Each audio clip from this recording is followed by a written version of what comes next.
Olá, pessoal! Como é bom estar com você hoje, aqui, agora, na TV Mundo Maior. É muito especial poder reconstruir as suas emoções. E você pode participar do nosso programa. Escreva a sua mensagem pelo WhatsApp. Anote: 21 967 57 3999 e nos relate, nos conte qual a sua emoção, qual a sua dificuldade, qual o seu desafio. E nós, com certeza, vamos auxiliar você a reconstruir as suas emoções. Então, não esqueça, sábado, 19 horas, juntinhos aqui, ó, tá? Vamos lá. E hoje nós estamos aqui com um convidado querido, um convidado do coração, que é professor, advogado, olha só, sabe das coisas que acontecem, não é?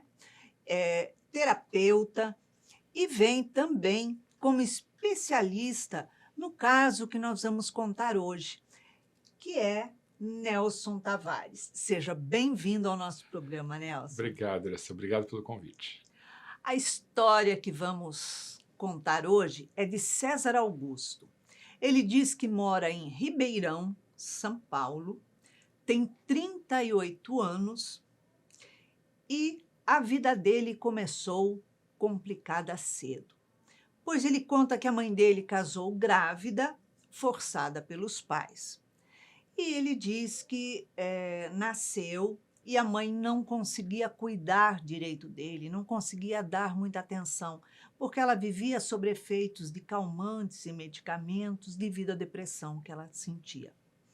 Quando ele tinha 7 anos, nasceu a irmãzinha dele, Carolina, e ele diz que ele se sentiu na obrigação de proteger aquela criança, de cuidar daquela criança, vivendo naquele núcleo tão difícil que era o núcleo familiar, porque ele diz que o pai não era uma pessoa carinhosa, amorosa, muito pelo contrário, ele era uma pessoa muito agressiva e assistiu várias vezes o pai ser agressivo com a mãe, verbalmente e fisicamente.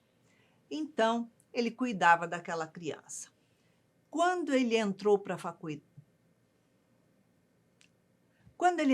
faculdade, ele disse que os problemas dele começaram. Porque ele começou usando maconha, porque os amigos dele falavam que era muito legal. E ele achava que não tinha nada demais. E para ele poder participar do grupo, ele começou a usar maconha, ir para as festas, e nas festas ele passou a usar cocaína.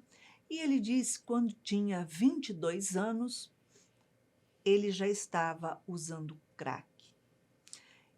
Diz que ele largou a faculdade e passou a viver nas ruas. A irmã sempre procurou dar apoio, porque ela achava que ele vivia numa situação de grave risco. E quando ele estava com 27 anos, ele teve tuberculose e já estava num quadro muito adiantado de tuberculose. E aí ele foi internado. Passou 20 dias internado para se tratar. E a mãe e a irmã foram buscar ele no hospital, na alta dele. Ele disse que mesmo em estado grave, mesmo ficando no hospital, ele ainda assim não deixou das drogas. Ele disse que a irmã deu um mole em casa e ele foi lá na bolsa da irmã e roubou o salário todo dela daquele mês. E foi para as ruas, tornou a ficar nas ruas. A irmã e a mãe procuraram um grupo de ajuda. E aí eles foram receber orientações de como tratar do irmão, porque é um grupo de ajuda a familiares e a dependentes químicos. E eles seguem um tipo de ajuda que é o NAIDA, que é um tratamento tipo americano, que eles utilizam para separar, para tratar do dependente. Então, separou ele. Ele ficou internado lá por 7 meses, sem ter contato com a vida social e sem uso nenhum de químicas. Ele disse que foi difícil para ele, mas ao sair de lá, quem dava o apoio a ele era sempre a irmã, porque a mãe, por viver na dependência de medicamentos e viver sob a agressão do pai, ela não tinha muitas condições de fazer nada, ela só via a situação acontecer. E, aos 27 anos, quando ele sai de lá, a irmã já estava casada, continuou dando apoio para ele e ele passou, então, a ter uma nova vida, porque ele conheceu uma menina, uma namorada, começou a namorar e se casou e ele já está sem uso de drogas há 3 anos. Eles têm uma menininha, uma criança de 2 anos. E ele diz que cada dia é um novo dia, é mais um dia de vitória em sua vida. Porque ele conta essa história porque sabe que tem muitas pessoas que têm problemas de droga dentro da família e não sabe como agir, como a mãe dele não soube como agir. E ele dependeu sempre da ajuda da irmã. Então é complicado, né, Nelson? Porque dependência de drogas hoje, o pessoal realmente acha que maconha não é droga, posso usar? Eu não sei onde está escrito isso. Até o cigarro, né? Também as pessoas, uma droga supostamente inofensiva do ponto de vista da licitude, né? Uhum, E que também causa danos terríveis. exato. E o caso do nosso telespectador hoje traz desdobramentos, né? Porque começa com uma relação familiar complexa, difícil, Isso. evolui para a questão do uso de drogas, e depois, mais adiante, ele vai tratar de como é que a nova relação familiar dele também se coloca adoecida por conta das suas questões emocionais. Então, o caso dele é bastante complexo. Sim, porque, ele se casa, mas, o dependente de droga, ele tem que se tratar por toda a vida para não ter recaídas, né. Ele conta lá que teve recaída, tudo, Aham. mas que, isso acontece. Mas, enfim, a pessoa que está vivendo num núcleo onde já não tem apoio, a mãe é infeliz no casamento e tem depressão, vive à base de calmantes. Ela não teve realmente condições, estrutura para dar amor, carinho a esse filho, né, pra É.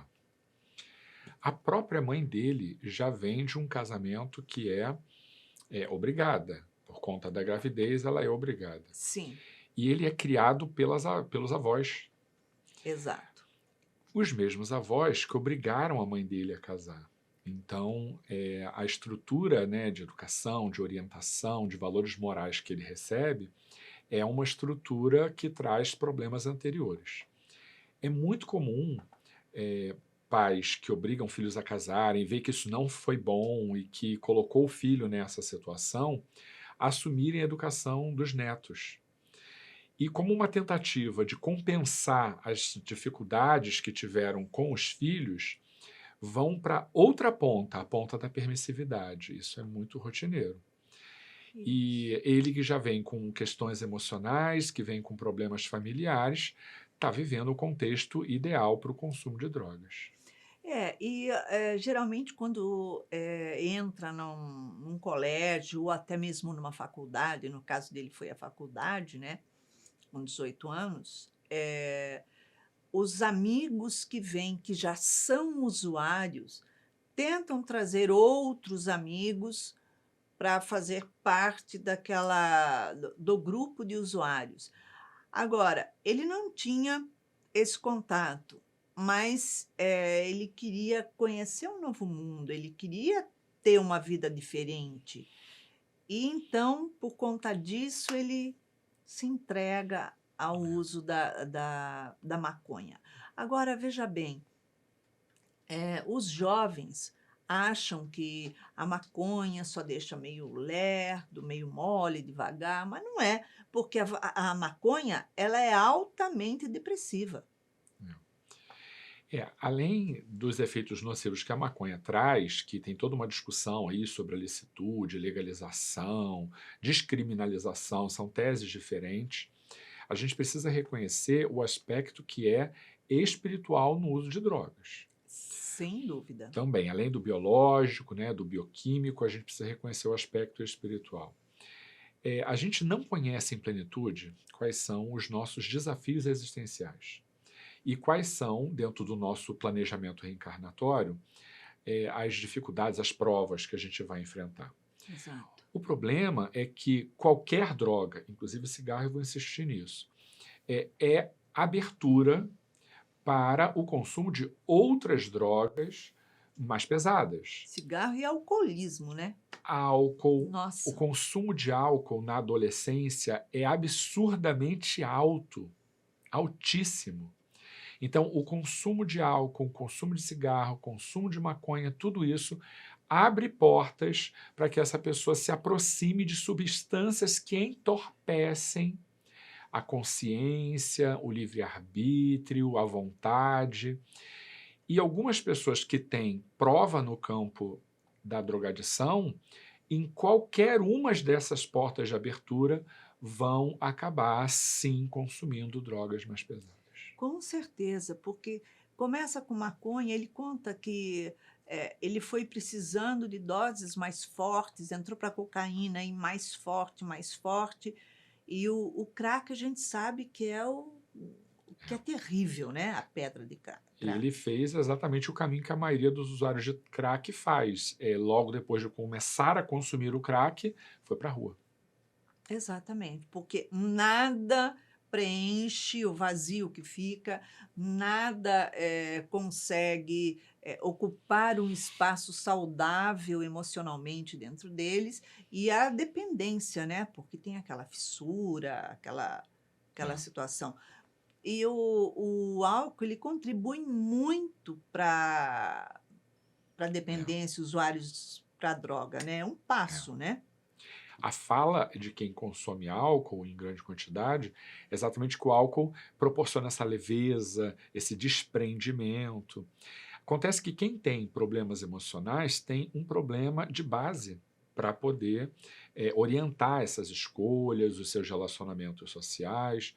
E quando a pessoa tem uma base mal estruturada e ela se sente liberta dos freios sociais, essa também é a combinação adequada para que a gente possa fazer escolhas ruins, né? Sim, Se você me permite, a gente podia voltar lá para o início da relação, né, dele com os pais. sim. Não são poucas as pessoas que têm dificuldades nos ambientes domésticos, né? A gente sabe que a Perfeito. quantidade de pessoas que têm esse desafio é muito grande. E é muito comum que a gente use isso como o nosso paradigma, seja para confirmar, seja para negar. Aquele pai, aquela mãe com problemas, com dificuldade, muitos vão fazer igual. Vão fazer exatamente o que o pai fazia. O pai agredia a sua companheira, ele também vai agredir. Mas há aqueles que também continuam com foco no paradigma familiar, mas para negar. Ele fala isso. Eu não quero ser como os meus pais. Eu quero fazer diferente. Mas até quando eu nego, eu também, de alguma maneira, reforço, porque o paradigma está vivo ali, né? Exato, exato. Então, ele, de alguma forma, projeta na irmã que nasce um objetivo de vida. Isso o mantém firme, né? A irmã nasce quando ele tem 7. 7 anos. E ele começa o consumo de drogas aos 18. Então, de alguma maneira, ele entra para as drogas quando a irmã está entrando na pré-adolescência. Exato, Tem uma relação aí muito clara de que essa irmã não precisa mais tanto dele. exatamente. E quando ele não tem mais a quem se dedicar, a quem proteger, ele se permite, vou chamar delinquir do ponto de vista do agora eu vou fazer, né, o que eu quero. Exato. É como se ele precisasse de alguém para poder ajudar, sabe? Uma força, um apoio. E não se pode colocar ali tinha conflitos entre o pai e a mãe, sem dúvida nenhuma, né? Conflitos sérios de agressão física, verbal, mas ele não pode se colocar a condição dele de se drogar pela educação que ele teve em casa, pelos pais, pela mãe que vivia com depressão, vivia tomando medicamentos. Não pode colocar tudo na conta deles, Não. né? Porque ele diz que ele acabou sendo criado pelos avós maternos, né? Devido à saúde da mãe. A mãe, com certeza, ela deu o melhor que ela tinha para ele. Ela fez o melhor dela, o melhor dentro da capacidade dela, o melhor dentro do momento de vida dela, o melhor que ela podia e tinha condições de fazer, porque ela tinha problemas ali físicos e problemas psíquicos. Tinha problemas de relacionamento. Então a vida dela não era fácil. Você, numa situação dessa, você abraçar um filho, você ser novinha, abraçar um filho, e eu vou ser, aquilo, eu vou ser a super mãe, já convivendo com um homem que eu não queria estar, Uhum. porque a gente não sabe a situação. Sofrendo violência doméstica, né? Exatamente, né? Então, ela sai, a gente percebe que ela sai das mãos de pais rígidos e vai para as mãos do marido. Então, ela sempre foi educada ali numa condição de submissão, né? Então, ela nunca teve voz, ela nunca teve empoderamento, ela nunca teve apoio de nenhum lado. E quando a mãe, quando a irmã, né, nasce, que tem 7 anos, ele vê que o núcleo é adoecido, ele tenta proteger. Isso, Aí ele tenta fazer o papel o quê? De pai. de pai. E vou ser diferente do meu pai que agredia, que batia, que, enfim. Quando ele vem na adolescência, que ele entra para a faculdade, a irmã, na verdade, era o sustentáculo dele, né? Isso. E ela é sustentáculo desde o momento em que ela era bebê, que era força para ele agir, querer ser diferente do pai, e depois na adolescência, né? Que é onde ele vai pedir guarida, né? Que ele cuida daquela que vem cuidar dele. Isso. Então, diante desse contexto, a gente percebe que realmente ele vem de um núcleo familiar desestruturado e que aquilo que o mantinha, que era a irmã, a necessidade de cuidar da irmã, some. E é nesse momento que ele parte para cometer os equívocos que ele próprio reconhece como equívoco. E se a gente vê o contexto do pai dele, que ele sempre conheceu o pai como uma pessoa indócil, agressiva, né?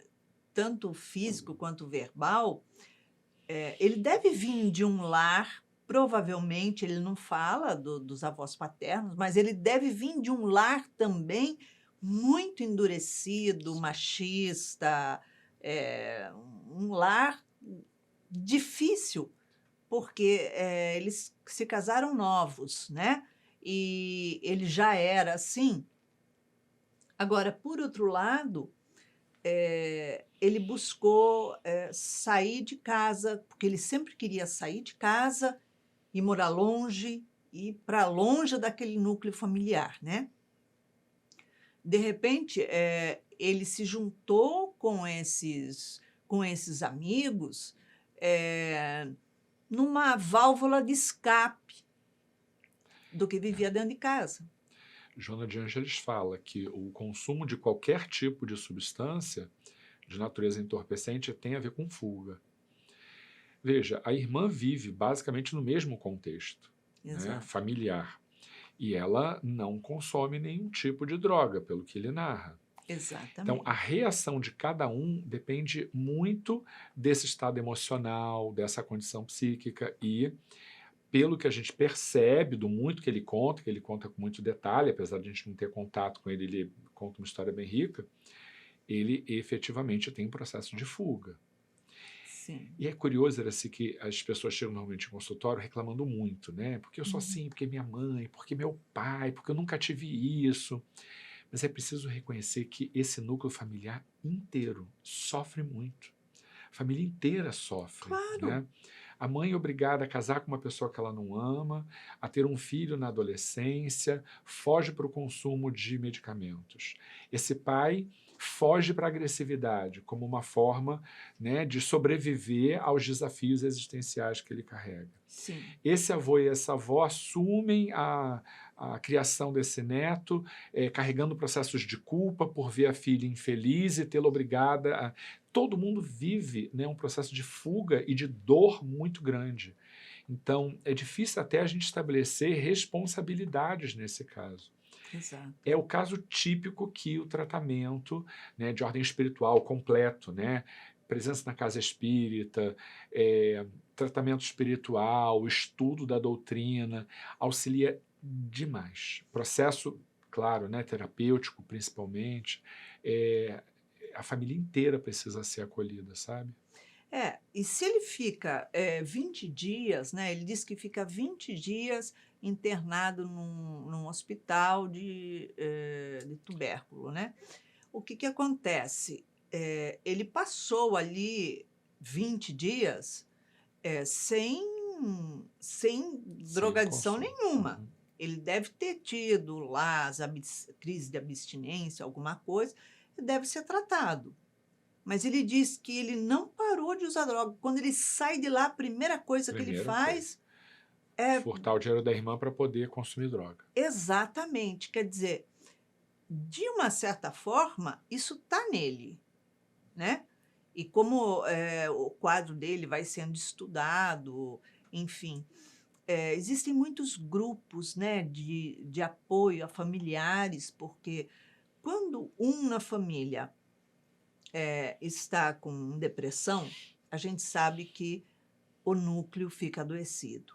Quando um na família é usuário de droga, o núcleo da família fica adoecido, porque fica sempre aquela família pisando em ovos para tentar falar, para tentar acolher, para, eu não tenho medo de falar, e ele sair, e roubar, e Aham. levar, e não sei o quê. Então, a gente sabe que é muito difícil. E tem, né, grupos que fazem isso. E a partir daí que ele também, acho que teve a mudança do pai dele em alguma coisa aí, né? É. Que ele falou que o pai também, vai todo mundo para o grupo, né? Existem grupos de apoio porque toda a família sofre muito e a gente não sabe como agir, né, em algumas É. situações, então é preciso que a família toda seja orientada. E esse é um primeiro movimento terapêutico. O Uhum. simples fato de essa família estar junta numa reunião, buscando apoio, buscando auxílio, isso já é uma evidência de que há um movimento de união, de interação. Nenhum milagre acontece por conta disso, mas a gente tem uma primeira predisposição para a alteração. Ele não conta em detalhes o que o fez aprumar na vida, casar, ter filho, ficar longe da droga por muito tempo, Uhum. mas eu arrisco que a presença dessa nova pessoa, porque ele precisa desses apoios a quem se dedicar, A esposa, né? a esposa, a nova esposa, tenha ajudado ele de alguma forma. O problema é que quando a gente não busca resolver a causa disso tudo, se ele termina esse casamento, por exemplo, ele se coloca na condição de vulnerabilidade novamente. Tem pessoas que têm o organismo com uma vulnerabilidade muito maior à drogadição do que outros. A gente sabe disso. Às vezes a pessoa vai fumar um cigarro de maconha ali, já bastou para o organismo fazer todo aquele, né, Isso. aquele link, enfim, uma rede dentro dos cérebros buscando a dependência disso. E outros não. E o dele, pelo que ele fala, isso já vem, né, de uma dificuldade, porque ele começou com um pouquinho, foi muito rápido para o crack, né? É. Eu gosto muito da imagem de uma vela que começa a ser queimada. Quando você pega uma vela inteira, né, integral, e queima, é como se você viesse consumindo neurônio, consumindo tudo. Isso tudo está registrado. Quando você interrompe, apaga, né, essa chama, você interrompe o consumo da droga. Quando você reacende, que é quando a pessoa volta no processo de recidiva ao consumo de entorpecentes, ele não volta com a vela inteira, ele volta do ponto em que parou. Exato. Então, uma pessoa que consumia maconha, passou para cocaína, chegou ao crack, interrompeu o consumo de drogas, se ele volta a consumir drogas, dificilmente ele vai começar a consumir só cocaína, só maconha. Ele vai voltar para as drogas mais pesadas. O problema é que esse registro não é só de ordem biológica e só de ordem psíquica.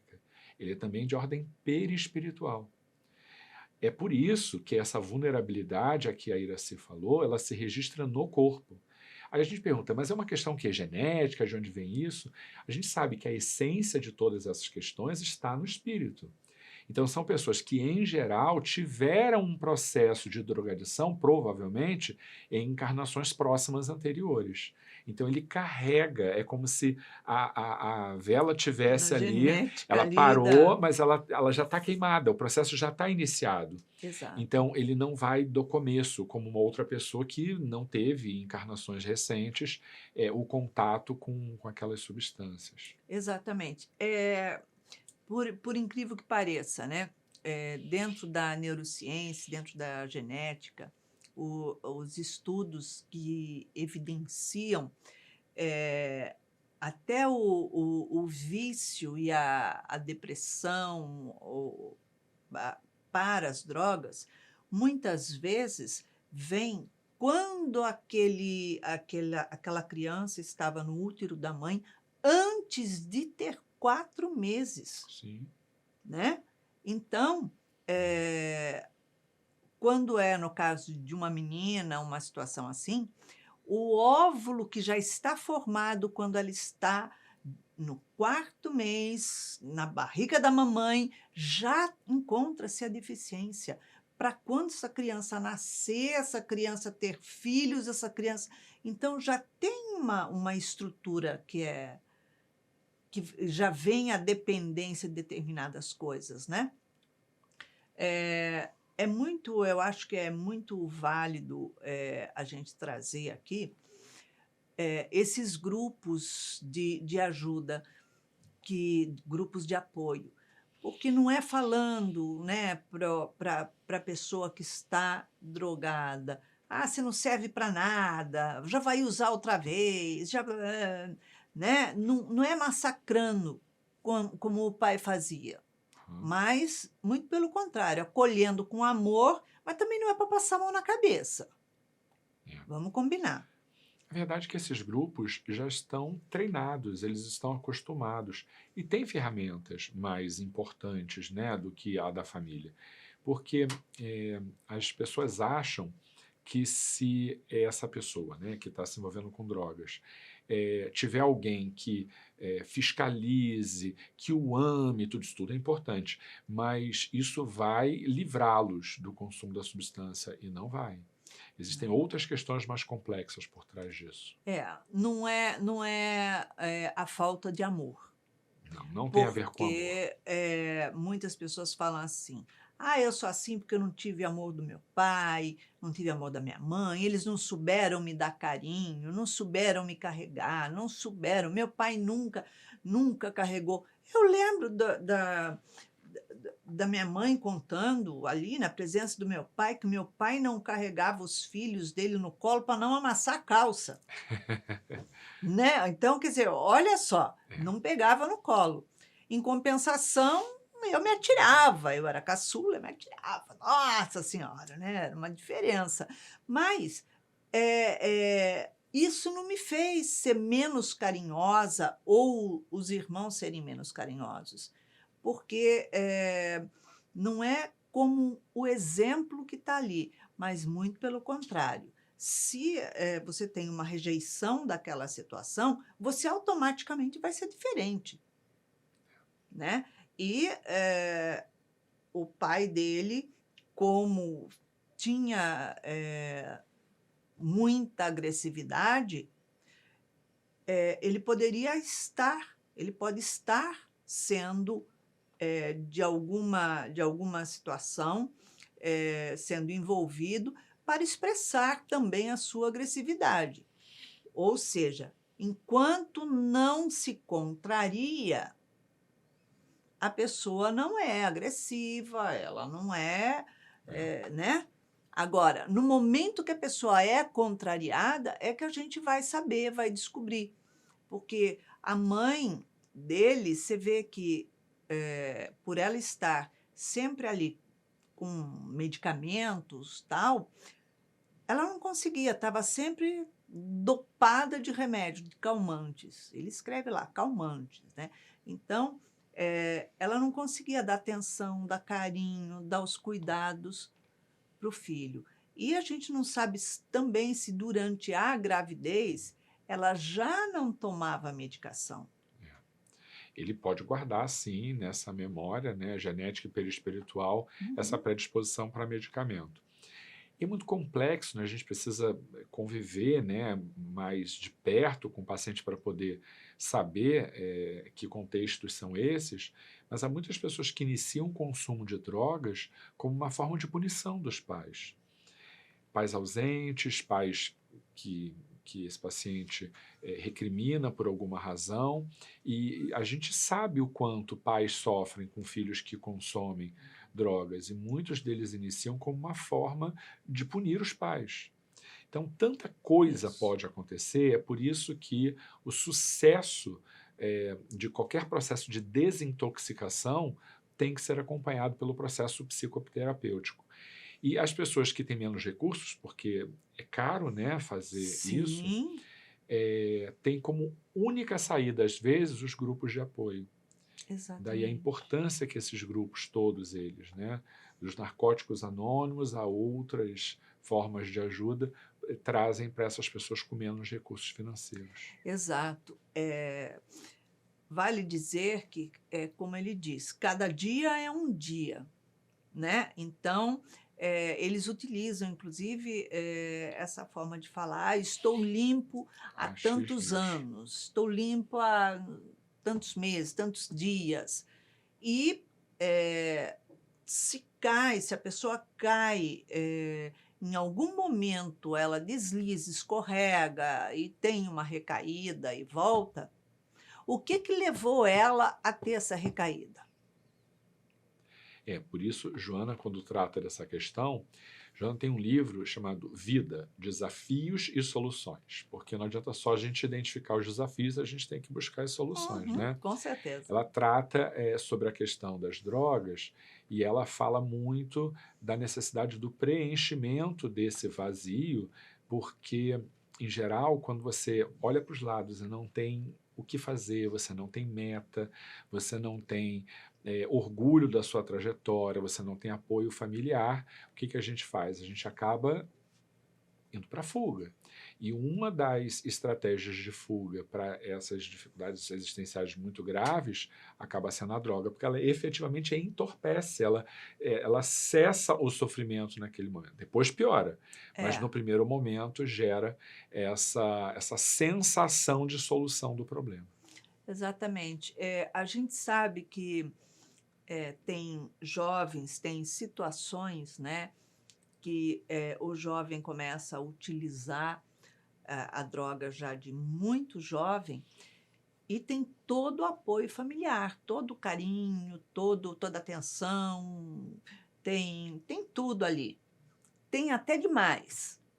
Então, muitos pais abrem para que o filho use a maconha dentro de casa, que eu prefiro que ele use aqui em casa do que ele use Sim, lá fora com os amigos. Espera aí, muitos adolescentes começam a consumir álcool dentro de casa, nas reuniões uhum, familiares. exatamente. exatamente. Mas existe a cultura do consumo de álcool como entretenimento, né? As pessoas não Hum. sabem comemorar, não sabem se reunir, não sabem se não for para comer e beber. É, exatamente. Tanto que as pessoas fazem brinde quando é com uma bebida alcoólica. Quando está um grupo todo, todo mundo ali com guaraná, sei lá, Com Coca-Cola água, no né? copo, ou água, ninguém fala: "Vamos levantar um brinde". É. Ao contrário, se está todo mundo com um copo de bebida e o outro está sem bebida, ou está com uma bebida outra qualquer, vai falar assim: "Ah, mas ele está sem". Não é isso? Sim, eu não consumo álcool, né? Então, assim, a gente sai, né? Ou as pessoas bebem, eu pego ali meu drink e tal, sem álcool, e as pessoas dizem, ah, você não bebe? E insistem muito para que a gente beba. Tem Uhum. uma cultura da insistência em torno, né, do consumo de álcool, que eu não critico, porque é uma escolha natural para aquele que não tem problema, né, com essa substância. A questão Uhum. é que a gente nunca sabe até que ponto o álcool mesmo possa ser porta de abertura para outras dificuldades maiores. Exatamente. E eu até brinco dizendo que eu tenho essa aversão tão grande a álcool, não deve ser à toa, porque alguma coisa eu já aprendi nesse sentido, não mexe com esse negócio. Em outra vida, sabe Deus. Não mexe com isso que isso É, vai dar ruim.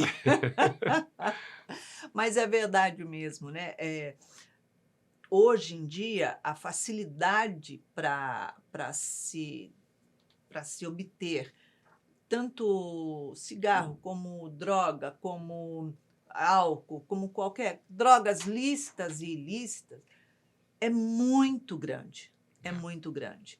E, muitas vezes os pais fazem essa abertura achando que estão protegendo o filho.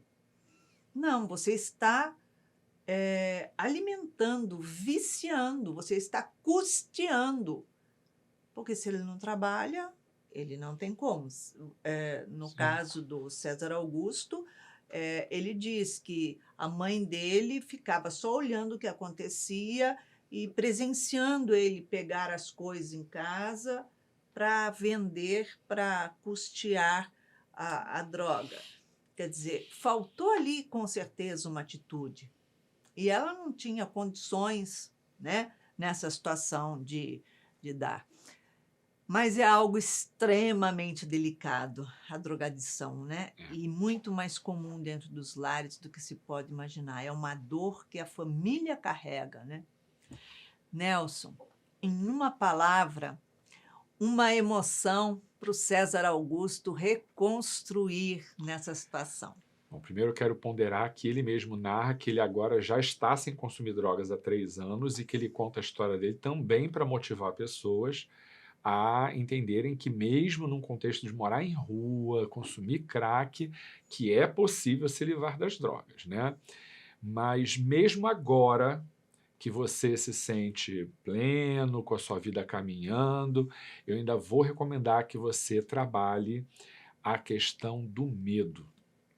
Porque, como a gente falou, muito da sua vida teve a ver com fuga, para não enfrentamento dos desafios que a vida te trouxe.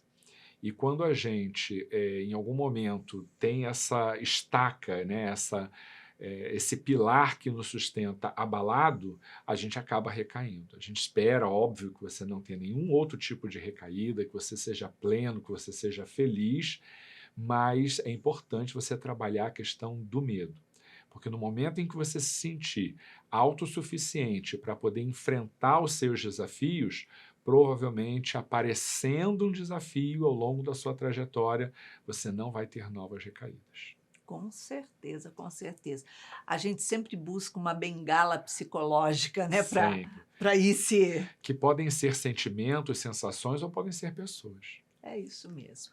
Nelson, Obrigado. obrigada pela sua presença Eu que mais uma agradeço. vez em nosso programa. É sempre uma alegria tê-lo aqui com a gente. Ai, muito bom vir.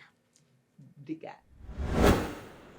César Augusto, nós conversamos aqui bastante sobre o seu relato, sobre o seu caso, sobre os seus desafios, as suas superações. Vamos ver então o que a doutora Nise da Silveira tem a dizer a você. Ela diz assim: à medida que o indivíduo utiliza as drogas lícitas, como bebidas alcoólicas, cigarros ou medicamentos, e as drogas ilícitas, como estimulantes, cocaína, anfetaminas, habitualmente causa uma interferência neuroquímica e permanece sob o efeito ilusório e breve de prazerosas sensações de euforias agradáveis, momentos de escape dos seus aborrecimentos. Desenvolve assim a depressão por meio do aumento da liberação da dopamina no cérebro e proporciona essas falsas sensações agradáveis. Então, em realidade, são bengalas psicológicas que a pessoa utiliza ali, que dá um breve tempo, um breve espaço de alívio para o vazio, na verdade, que a pessoa está sentindo.